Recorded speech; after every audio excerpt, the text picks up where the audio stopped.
Donc en fait l'idée est simple, on est juste parti du constat que demain nous serons tous confrontés à la dépendance, quoi qu'il arrive.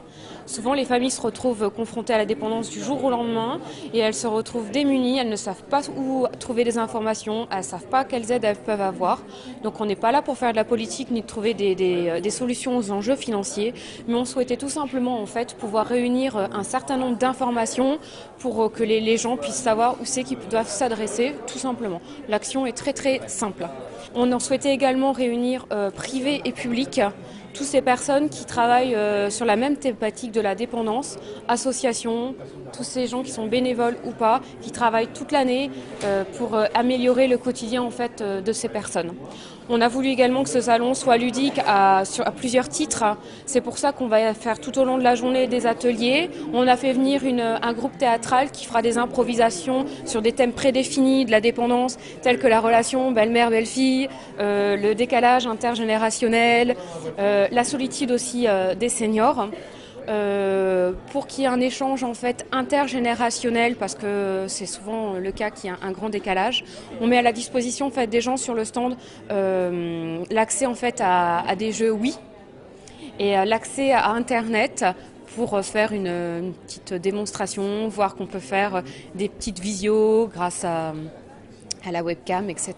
Voilà. Et puis leur faire montrer aussi les réseaux sociaux tels que Copains d'avant, voilà, histoire qu'ils se retrouvent un petit peu moins seuls dans leur quotidien. Parce que souvent dans les conférences qu'il peut y avoir sur la dépendance, on oublie bien souvent les aidants et sans eux rien ne serait possible. Donc voilà, au jour d'aujourd'hui, on voulait vraiment aussi leur faire un message, dire qu'on les soutient.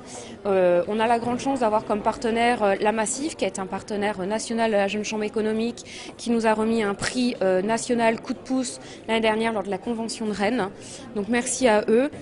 Alors, la Fondation Massif a pour objet social l'innovation sociale, c'est-à-dire répondre par des moyens par des moyens innovants à des besoins non satisfaits aujourd'hui.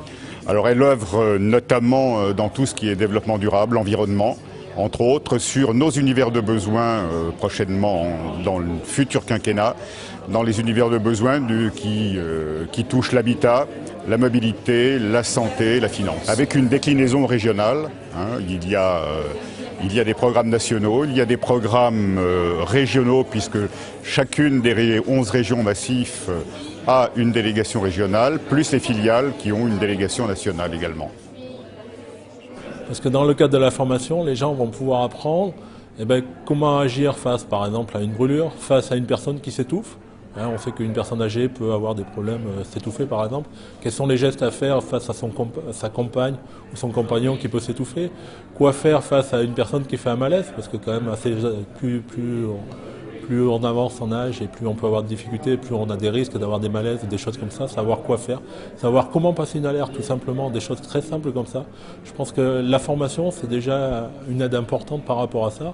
Et c'est pas parce qu'on a un âge avancé, entre guillemets, qu'on n'est pas apte à faire des formations.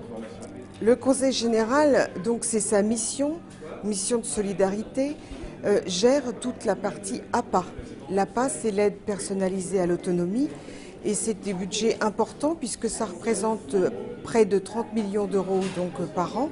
Et donc nous sommes là pour gérer tous ces dossiers et également orienter les personnes vers les services d'aide à domicile du département qui ont reçu donc l'agrément du Conseil général.